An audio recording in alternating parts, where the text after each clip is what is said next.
अभी तक आप लोगों ने आवृत्ति वितरण पढ़ा, आवृत्ति वितरण की क्लासेस चल चुकी हैं।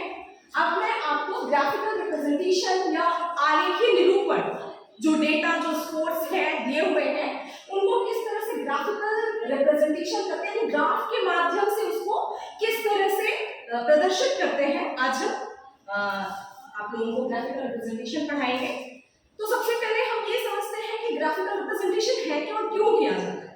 ग्राफ के माध्यम से जो भी डेटा सोर्स है, मैंने पहले भी बताया है कि डेटा बहुत ज्यादा बड़े होते हैं, बृहद होते हैं और कठिन होते हैं, जटिल होते हैं। साथ ही साथ डेटा अगर ऐसे ही क्लास इंटरवल और एंड फ्रीक्वेंसी में दे दिया जाए तो ये डेटा जटिल होने के साथ ही साथ समझ में नहीं आते हैं, है ना, और इनमें सरलता का अभाव होता है, साथ ही बहुत बोरिंग होते हैं। डेटा ऐसे क्लास इंटरवल और फ्रीक्वेंसी में अगर दे दिया जाए तो ये डेटा बहुत ही बोरिंग होते हैं, ना तो समझ में आता है ना समझना इंसान चाहता है। तो इसको किस तरह से आसान बनाया जाए डेटा को कि देखते ही चीजें समझ में आ जाए, है ना, इस तरह से देखते ही चीजें समझ में आ जाए, आसान हो जाए, बड़े से बड़े सोर्स, बड़े से बड़े डेटा बड़ी आसानी से व्यक्ति को समझ में आ जाए, इसके लिए ग्राफिकली रिप्रेजेंट किया जाता है, डेटा को ग्राफ के माध्यम से प्रदर्शित किया जाता है। तो ग्राफिकल रिप्रेजेंटेशन सबसे पहले तो डेटा को आसान बना देता है, जटिल से जटिल, कठिन से कठिन डेटा सोर्स को जो है आंकड़ों को आसान बना देता है। ठीक है, वो आसानी से, चाहे व्यक्ति शिक्षित हो अशिक्षित हो, अगर ऐसे डेटा दिया हुआ है तब तो वो सिर्फ शिक्षित व्यक्ति की ही समझ में आता है।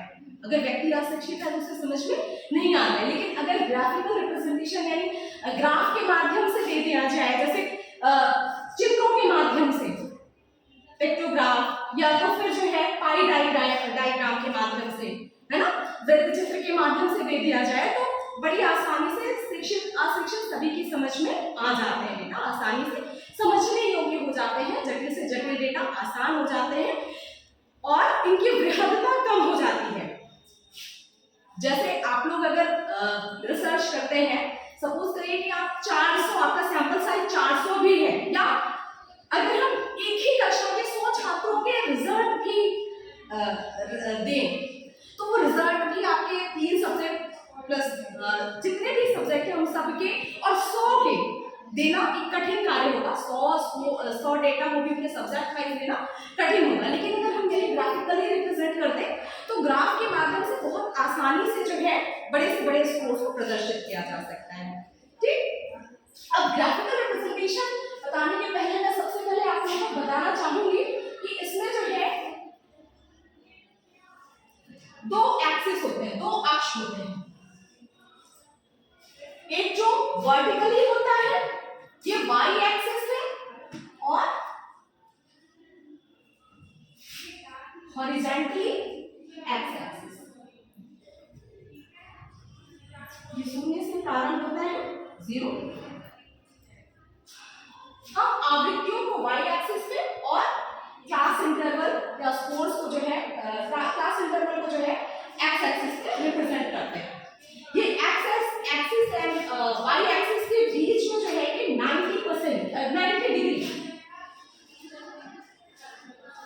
ये 90 डिग्री पे डेटा रिप्रेजेंट किए जाते हैं। अच्छा, ये तो प्लस अगर डेटा पॉजिटिव है तब तो हम इसको एक्स एंड वाई एक्सिस पे इस तरह से रिप्रेजेंट कर देते हैं। लेकिन कब ऐसा भी होता है कि डेटा पॉजिटिव भी है नेगेटिव भी है, तब हम उसको अपोजिट डायरेक्शन में ले आते हैं। ये भी एक्स एक्सिस ही है और इधर जो है नीचे वाई एक्सिस जाएगा। ठीक है, तो अगर नेगेटिव है तो ये 0 के बाद -1 -2 -3 इस तरह से करके हम डेटा रिप्रेजेंट करते हैं। जो है दाहिनी साइड में पॉजिटिव और बाईं साइड में नेगेटिव पे डेटा रिप्रेजेंट करते हैं।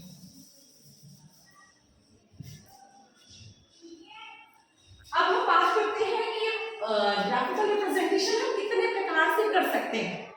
ग्राफिकल रिप्रेजेंटेशन के कितने प्रकार हैं, कितने प्रकार से ग्राफिकली रिप्रेजेंट कर सकते हैं। तो ग्राफिकली रिप्रेजेंट करने के 6 प्रकार हैं, जिसमें से आपके सिलेबस में जो है मैं वो पढ़ाऊंगी। और सबसे पहले कितने प्रकार हैं हम वो देख लेते हैं।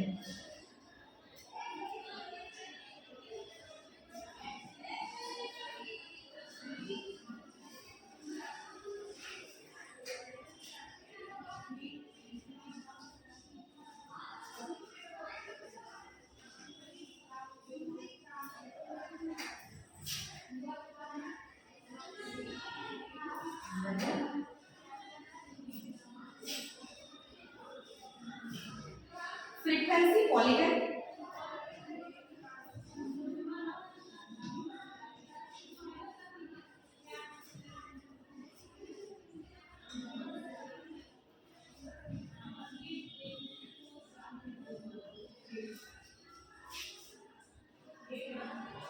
आवृत्ति बहुभुज,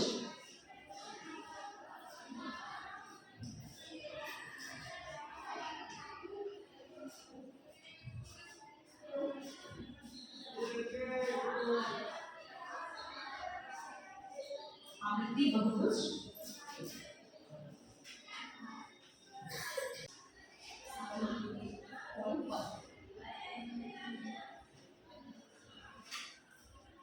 ठीक। अब आप जो भी वर्गंतराल का मध्य बिंदु है उसकी फ्रीक्वेंसी से उसको कनेक्ट कर दीजिए। वहां पे जैसे 14.5 का की फ्रीक्वेंसी कितनी है 4, वाई एक्सिस पे आपकी फ्रीक्वेंसी भी दी हुई है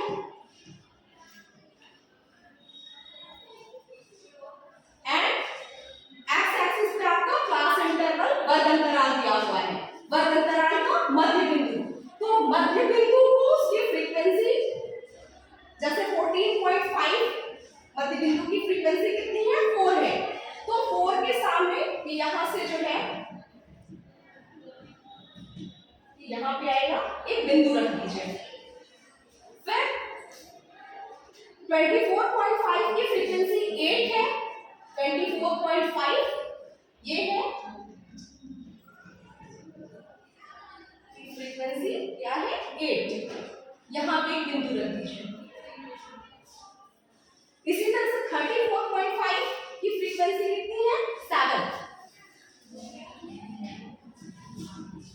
34.5 की फ्रीक्वेंसी है 7,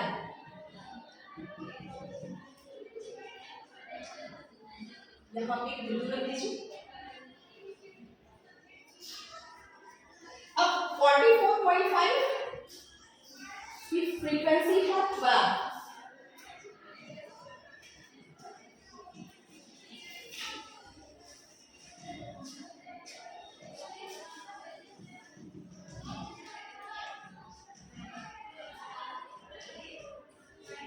ग्राफ भी बहुत ज्यादा क्लियर होता है, ग्राफ में भी फ्रीक्वेंसी पॉलीगन बना के आपको 54.5 की फ्रीक्वेंसी कितनी है 5, 54.5 की फ्रीक्वेंसी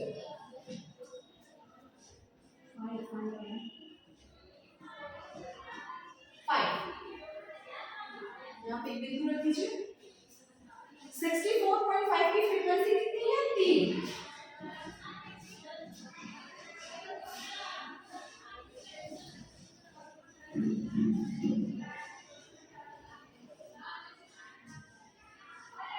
74.5 की फ्रीक्वेंसी कितनी है 2,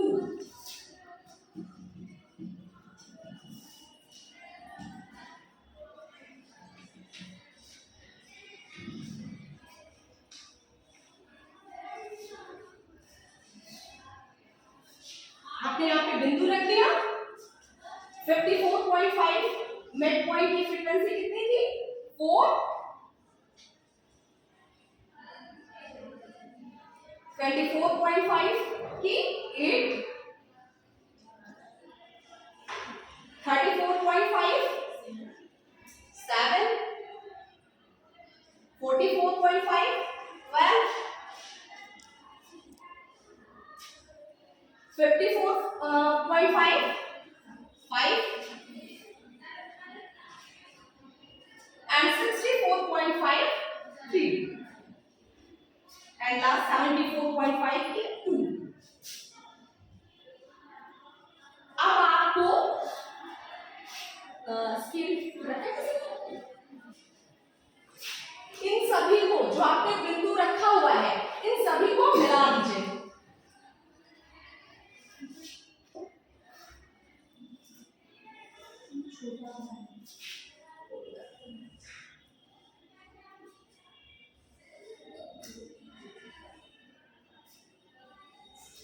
ये आपका फ्रीक्वेंसी पॉलीगन है।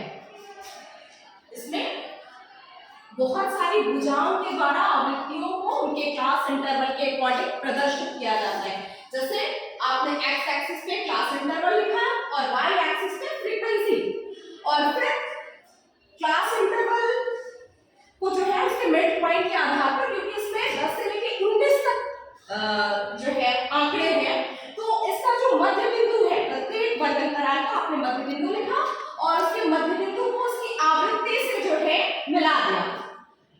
जहां पे इसकी आवृत्ति और मध्य बिंदु मिलते हैं वहां पे आप एक बिंदु रख देते हैं और प्रत्येक जो है मध्य बिंदु को उसकी आवृत्ति के अनुसार जो है बिंदु रखते हैं और फिर प्रत्येक बिंदु को आप एक सीधी रेखा से जोड़ देते हैं। इसमें बहुत सारी भुजाएं आपको देखने में मिल रही होंगी। बहुत सारी भुजाओं के द्वारा जो है आवृत्ति बहुभुज आवृत्तियों के अनुसार ये वर्गंतराल को प्रदर्शित करने किया जाता है। इस प्रकार के इस प्रोग्राम में ये ग्राफ के माध्यम से आप बहुत ज्यादा क्लियरली फ्रीक्वेंसी पॉलीगन को समझ सकते हैं, क्योंकि वहां पे एक एक पॉइंट दिया होता है। तो मैं किसी दिन ग्राफ में भी आप लोगों को समझा दूंगी। अगर किसी को कुछ समझ में नहीं आया तो पूछ सकता है। किसी को कुछ पूछना है?